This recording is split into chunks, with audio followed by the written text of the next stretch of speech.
Hi పిల్లలు, welcome to wonder కథలు.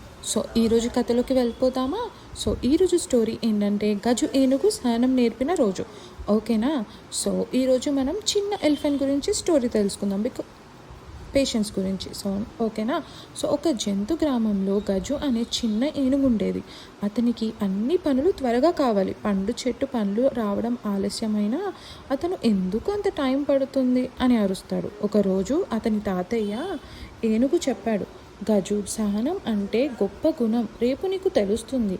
తర్వాత రోజు గజు ఒక విత్తనం నాటాడు. ప్రతి గంటకు చూస్తూ ఉంటాడు, ఇప్పుడు మొలకెత్తిందా అని. ఏమీ కనిపించలేదు. చివరికి అలసిపోయి వెళ్ళిపోయాడు. కానీ 3 రోజుల తర్వాత చిన్న మొలక బయటకి వచ్చింది. గజు ఆశ్చర్యపోయాడు. తాతయ్య నవ్వుతూ చెప్పాడు, చూడు గజు, మంచి విషయాలు సమయం తీసుకుంటాయి. సహనం ఉంటే ఫలితం తీయగా ఉంటుంది. సో దీనివల్ల మనకు ఏమర్థమైంది? గజు ఆ రోజు నుంచి సహనం నేర్చుకున్నాడు అనమాట. సహనం ఉన్నవారికే విజయం వస్తుంది. అంటే మనకి ఏదైనా పని లేటుగా అవుతుంది, అవ్వట్లేదేంటి అని కోపం చూపించే బదులు అవుతుందని నెమ్మదిగా ఉండడం వల్ల పని అనేది తొందరగా అవుతుంది. ఓకేనా పిల్లలు? సో మనం కూడా సహనం నేర్చుకుందాం. ఓకేనా? పేరెంట్స్ని, మమ్మీ డాడీని కొంచెం విసిగించకుండా సహనంతో ఉండేలా చూడండి. ఓకేనా?